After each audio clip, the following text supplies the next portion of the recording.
and welcome to a new episode of Chef Gambino's gluten-free adventures. Today's adventure is a great one. I'm going to be making gluten-free meatloaf. It's a pretty easy recipe. All you really need to have on hand is some chopped meat and some breadcrumbs, but you probably have breadcrumbs on hand if you have a even half-stocked kitchen.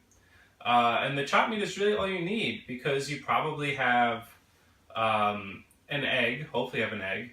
You might need to get yourself an onion. I don't have onions, so I'm going to leave that out of the recipe today. But the rest of the stuff is pretty typical to a kitchen. So let's meet today's ingredients. One of my favorite things to cook with is, as I grab everything out at once, turkey chopped meat. Got some ShopRite brand lean ground turkey. You're supposed to use 2 pounds of turkey meat or beef meat, chopped beef, ground beef. But since I only have 1.36 pounds, I'm gonna do whatever I can with this. So I have my 4C breadcrumbs.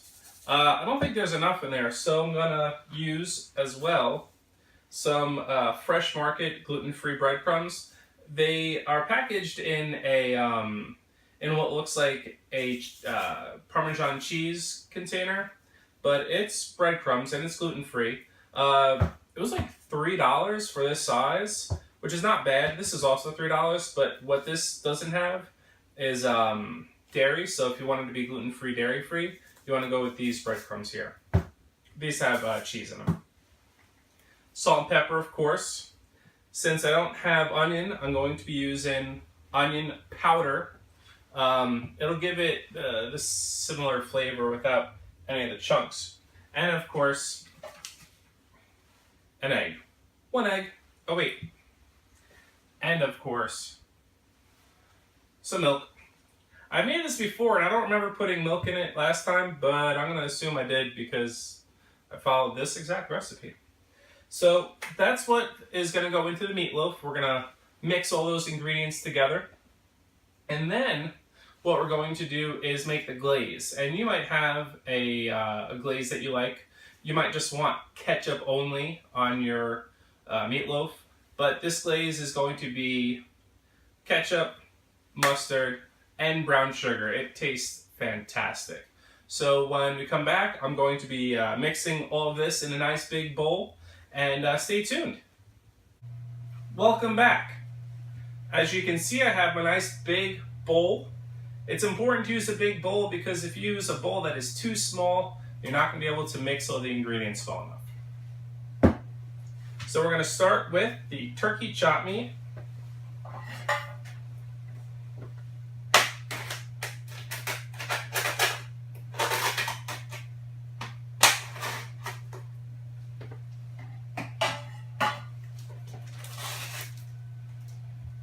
Bam. Easy enough. All right. Then we're going to throw the egg in there. I love this pocket. It's great for keeping an egg whenever I need one. Oh, how about that? Give it a nice rat-a-tat-tat on the side there and just drop it right on that meat. Cool. All right, egg, got onion. How much onion powder?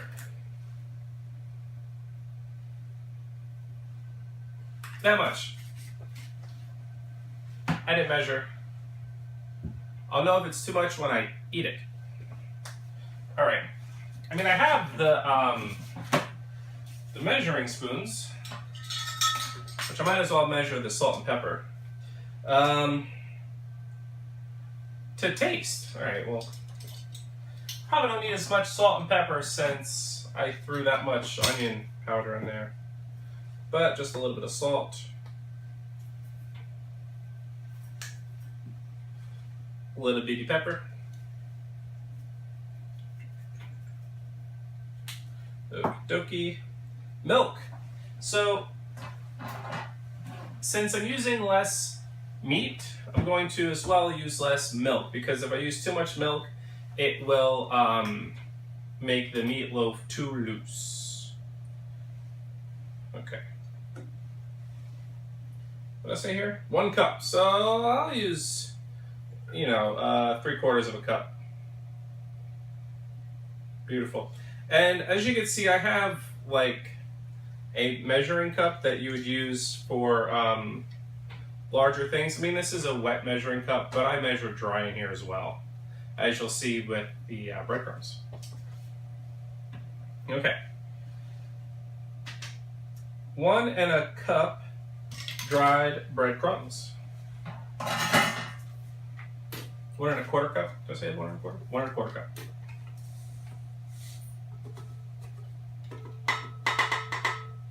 All right. Well, thank you, 4C Breadcrumbs. You were great while you lasted. It's empty. Just smell that Italian flavor. Mmm. It's the cheese and the different seasonings. Less festive, or less Italian, I should say. All right. So I'll do a cup, since I don't have as much meat. No need for 1 1/4 if I have less than 2 pounds of chopped meat. So just throw that in as well.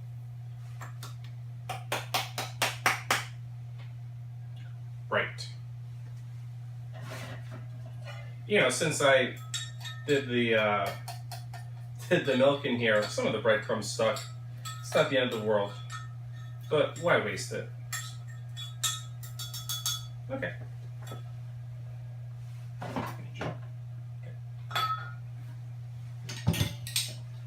Is that everything and everyone? Yep, seems about right. So, didn't end up heating those spoons there. It said to mix it by hand, but I don't want to dig in right away. Hold on. And we're back. As you can see, I have my spoon. I'm mixing it up nice and good. I'm gonna form it into a loaf. I'm gonna put it into the pan, but I have to grease the pan first. I also have to make the glaze. The glaze is gonna go on before it goes into the oven. I'm gonna cover it with some foil, and then it's gonna sit in the oven for about an hour. So in that hour or so, I'm going to get some dishes done, and then once the meatloaf is out of the oven, I'll show you guys. So it'll just be a moment for you, but it'll be about an hour plus for me, so stay tuned. Chef Gambino's Gluten-Free Kitchen is brought to you by books. This week, we're brought to you by The Collected Stories of Philip K. Dick. Philip K. Dick wrote the story Do Androids Dream of Electric Sheep? That story was adapted into Blade Runner, and this October you can see the sequel, Blade Runner 2049. That story is not in this book.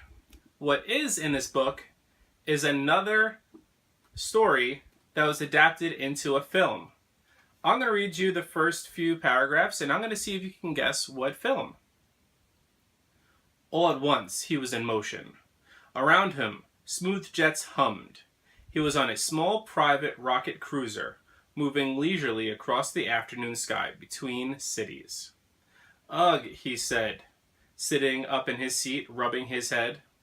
Beside him, Earl Rethrick was staring keenly at him, his eyes bright. Coming around? Where are we? Jennings shook his head, trying to clear the dull ache. Or maybe I should ask that in a different way. Already, he could see that it was not late fall. It was spring. Below the cruiser, the fields were green. The last thing he remembered was stepping into an elevator with Rethrick. And it was late fall, and it was New York. Yes, Rethrick said. It's almost 2 years later. I'm going to stop there. Have you guessed yet? Well, that short story is called Paycheck. And that was made into a movie called Paycheck. Starring Ben Affleck.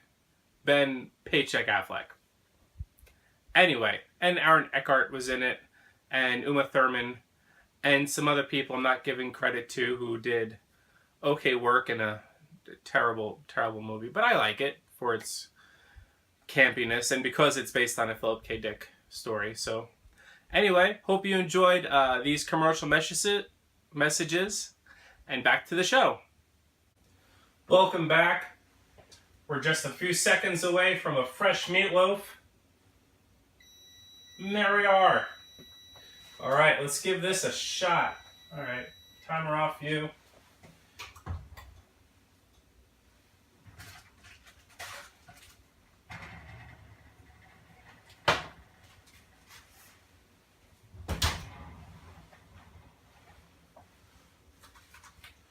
All right.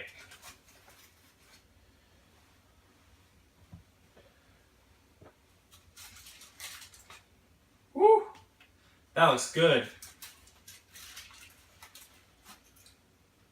Wow.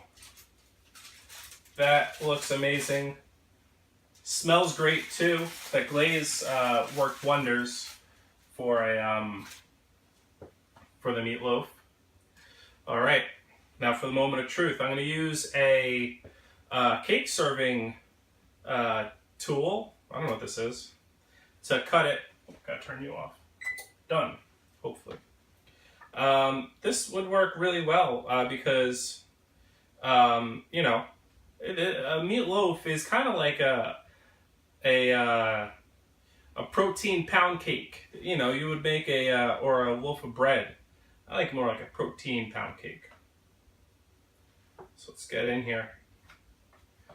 That is one big piece.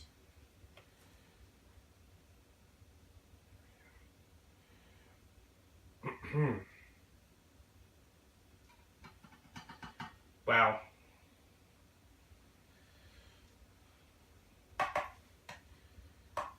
Probably put you. Okay. Moment of truth time.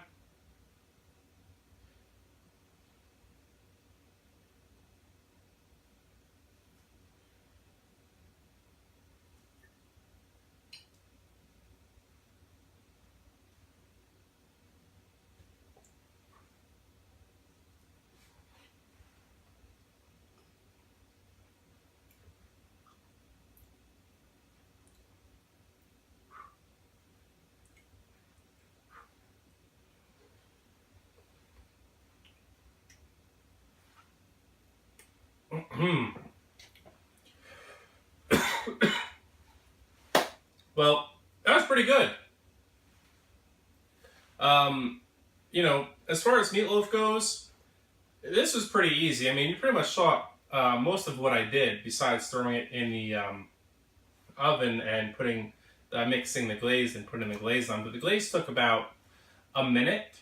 A really easy way to do it is in that glass measuring cup like I was doing with the milk and the breadcrumbs. I cleaned that and then I put the ketchup in. It was a third of a cup of ketchup. Probably should have done less because, oh no, I did the same amount of glaze because it's covering the same amount of space, just, you know, it's not as deep. So I probably could have used less anyway. But the ketchup, like I said, a third of a cup of ketchup, 3 tablespoons of mustard, 3 tablespoons of brown sugar. I did the brown sugar first. Then I did the mustard in the same tablespoon. And then just mixed it in that measuring cup. I mean, there's no need to dirty more dishes if you can avoid it. I don't like doing dishes for real, for truesies. So give this meatloaf a shot. Turkey meatloaf tastes great too. You know, lower in fat than your typical beef meatloaf. Beef loaf? Regular meatloaf. So I hope you enjoyed this adventure and stay tuned when I do it next time on Chef Gambino's Gluten-Free Adventures.